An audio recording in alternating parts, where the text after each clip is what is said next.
নমস্কার বন্ধুরা, আমি ভাস্কর ফিরে এলাম আবার একটা নতুন ব্লগ নিয়ে। আমাদের চ্যানেল হবিজ ভাস্কর। আমার বিভিন্ন শখ নিয়ে এই চ্যানেলটার বিভিন্ন জিনিস নিয়ে আবার ফিরে এলাম আপনাদের সঙ্গে। গতকাল দোল গেছে, আজকে হচ্ছে হোলি। তো যাই হোক, রং টং দেখছেন, মুখে ভর্তি লাল লাল রং রয়েছে। কাল প্রচুর আমাদের বাড়িতে রং খেলা হয়েছে। এটা হচ্ছে ক্যালেডিয়াম। এই গরমকালের শুরু থেকে পুরো কালটা এই ক্যালেডিয়াম দেখাতে বলবো ভালো করে। এই ক্যালেডিয়াম বিভিন্ন ধরনের ক্যালেডিয়াম কিন্তু এখন হবে। আমি একটু বলবো, কে একটু একটু ক্যামেরাটা দিয়ে মা আমাকে। এই দেখুন, আমার বিভিন্ন ধরনের ক্যালেডিয়াম। এই একটা আছে, এই দেখুন এইটা একটা ভ্যারাইটি আছে,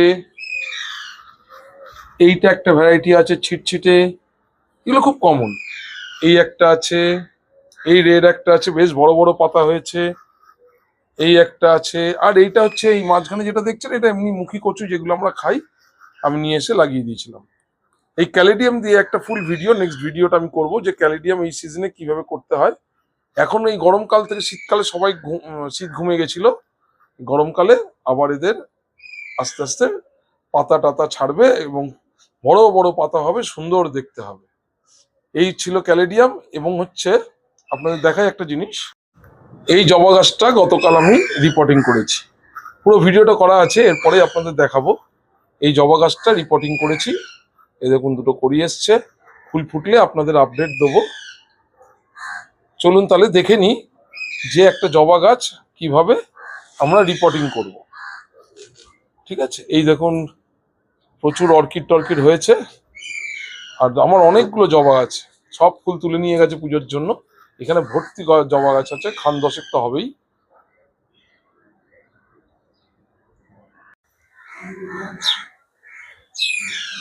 কালাঞ্চটা বেশ সুন্দর ফুটেছে।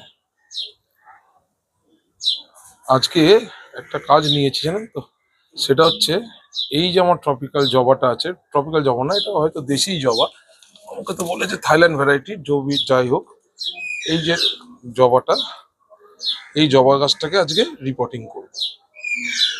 ঠিক আছে, আর কিভাবে রিপোর্টিং করব সেটাই আজকে আপনাদের সঙ্গে আমি শেয়ার করব। চলুন আজকে এইটাকে রিপোর্টিং করি। অনেকদিন আইনে রেখেছি। যে কোনো গাছ, এই দেখুন এই গাছটা, যে কোনো গাছ আপনারা যখন কিনে আনবেন, দিন 10-15 মিনিমাম আপনারা যে ছাদে রাখবেন বা যেখানে রাখবেন, সেইভাবে অ্যাজ ইট ইজ গ্রো ব্যাগের মধ্যে রেখে দেবেন। ওয়েদারের সঙ্গে, নিজের বাড়ির ওয়েদারের সঙ্গে যখন অ্যাক্লিমেট হয়ে যাবে, অভ্যস্ত হয়ে যাবে, তারপর সেটাকে রিপোর্টিং করবেন। আর রিপোর্টিং সবসময় করবেন হয় বসন্তকালে, না হয় ওই পুজোর আগের অক্টোবর নভেম্বর মাসে, এই সেপ্টেম্বর অক্টোবর মাসে। অ্যাকচুয়াল নিয়মটা হচ্ছে যে কোনো গাছ রিপোর্টিং করতে গেলে, রিপোর্টিং এর টাইম হচ্ছে যখন সকালবেলা, মানে দিনের বেলা এবং রাত্রেবেলা টেম্পারেচার মিনিমাম 10 ডিগ্রি 10 ডিগ্রি হেরফের হয়, ওঠানামা করে, তখন হচ্ছে গাছে রিপোর্টিং করার আদর্শ সময়। আসুন এই টবটার আমি আগে রিপোর্টিং করি। তার জন্য চলুন একটা টব নিয়ে নিই। পুরোনো এই টবটার মধ্যে, ছোট্ট টবটার মধ্যে 7 ইঞ্চি 6 ইঞ্চি 7 ইঞ্চি টব, তাই গাছটা ছিল এই সব বের করে পরিষ্কার করে তারপর এই গাছটাকে রিপোর্টিং করব।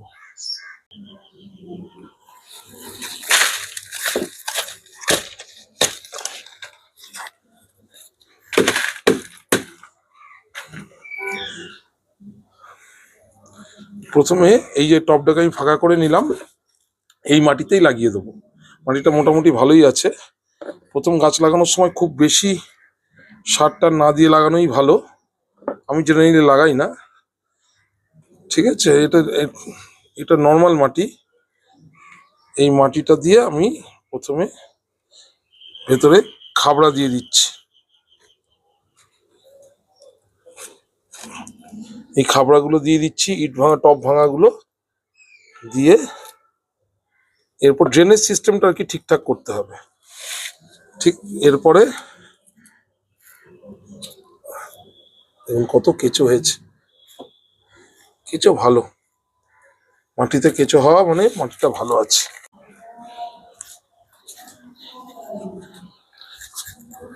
এর মধ্যে রাখা আছে আমার বালি। প্রথমে খাবড়াগুলো দিয়ে তার উপরে এই খাবড়াগুলোকে আমি কভার করে দেবো বালি দিয়ে। ড্রেনেজ সিস্টেমটা আপনার সবসময় যে কোনোই গাছ টবে লাগান, ড্রেনেজ সিস্টেম আপনার ভালো করতে হবে, নইলে গাছের গোড়া পচে যাবে। বিশেষ করে জবা কেন, যে কোনো গাছেরই ড্রেনেজ সিস্টেম সবসময় ভালো করবে। খাবড়া দিলাম, এটা দিলাম। এবার এই জবা গাছটাকে কাটবো, মানে গ্রো ব্যাগটাকে সাইড দিয়ে হালকা করে কেটে নেবো।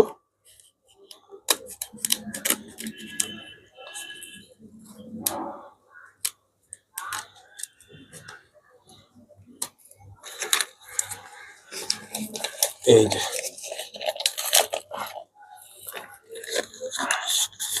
এই গাছটা লাগাতে লাগাতে কতগুলো কথা আপনাদের বলি। জবা গাছের মেন খাদ্য হচ্ছে পটাশ, লাল পটাশ। গাছে সবসময় চেষ্টা করবেন মাটিতে যেন একটু পটাশ থাকে। যদি বায়ো পটাশ দিতে চান তাহলে সব থেকে তার ভালো উৎস হচ্ছে কলার চোকলা, যে কোনো কলার খোসা গুঁড়ো করে শুকিয়ে গুঁড়ো করে দিয়ে দেবেন, অথবা এমনি লাল পটাশ গোড়ায় অল্প সামান্য করে গোড়ায় দিয়ে দেবেন, এক সাইডে দিয়ে দিলেই হবে আপনাকে। আর হচ্ছে খোল, জবা গাছের জেনারেলি খোলটা আমি দিই কিভাবে, ধরুন 12 ইঞ্চি টবে কি করি আমি, 1 চা চামচ খোল আর হাফ চা চামচ পটাশ মাসে একবার করে গোড়ার একটা সাইডে দিয়ে দিই, এবং তাতে দেখবেন আপনার ইয়েও হবে না,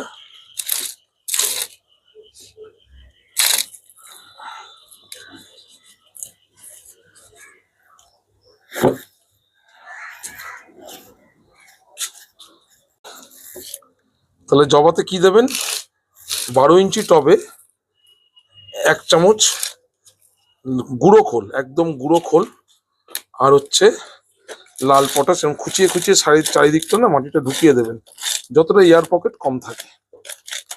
এইভাবেই গাছ লাগাবেন, জবা গাছ। এটাকে পটিং করে দিলাম। এখন বসন্তকাল, সকালবেলা টেম্পারেচার বেশ হাই, আবার রাত্রেবেলা বেশ ঠান্ডা পড়ে যাচ্ছে। এই সময় হচ্ছে যে কোনো গাছের, জবা গাছ, গোলাপ গাছ, যে কোনো গাছের পটিং করার হচ্ছে একদম আদর্শ সময়।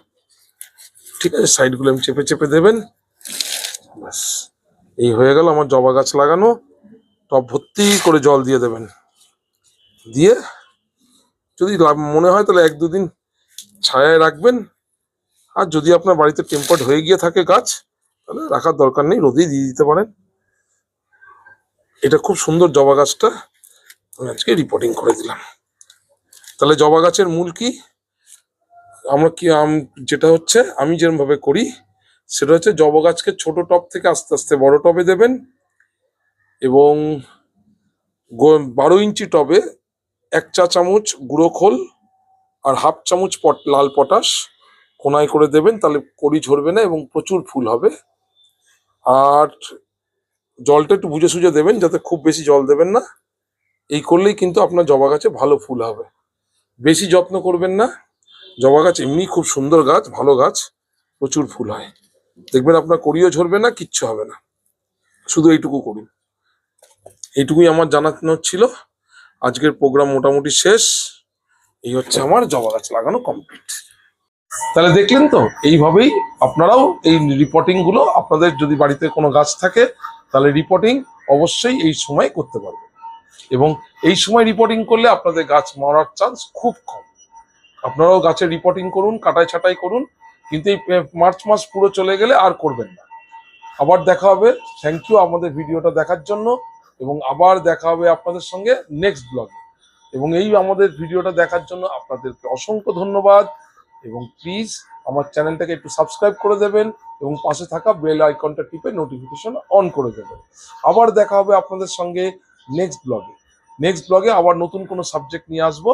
ততদিন পর্যন্ত সবাই নিজের নিজের খেয়াল রাখবেন, নিজেদের গাছ মাছ সব খেয়াল রাখবেন, এবং সবাই ভালো থাকবেন।